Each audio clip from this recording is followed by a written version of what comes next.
Gonzalez. I am Lady May Penton. I am Jocelyn Catalan. I am Jessa Piteri. And I am Jolie Abanto. And we are from 40 Rizal of A.L. Navarro National High School.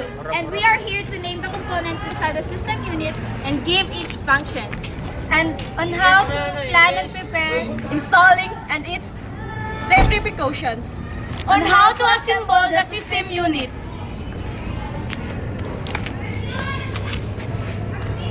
Good day! We are here to demonstrate the safety precautions or the plan and to prepare for installation. safety precautions. A few reminders and warnings before you start disassembling your computer tower to keep both of your computer and yourself safe. Fully shut down and unplug the computer before you will attempt to disassemble the computer tower.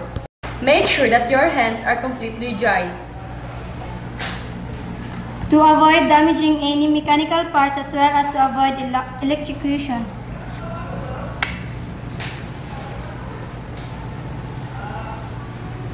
Work in a cool area.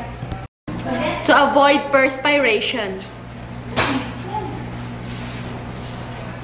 Before touching any part within the tower, put your hands against another metal surface such as computer casing.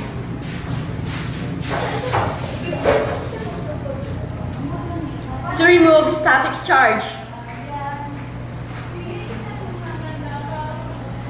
With may damage sensitive devices. To keep any screws you may remove. A container or piece of paper with labels for each part is ideal to avoid confusion between the similar looking screws.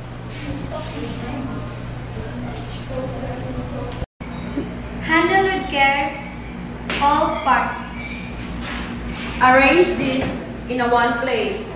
And when you put each part, you should place it slowly and carefully so that you can avoid any damaging.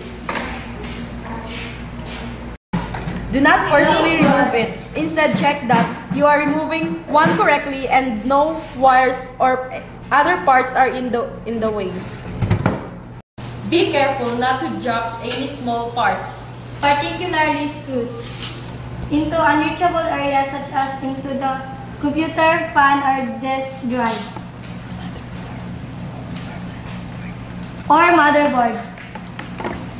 Take note the three of the most damaging things to a computer are moisture, like sweat and drinking water, shock, electric or from being dropped, and dust, any debris from household dust to bits of food.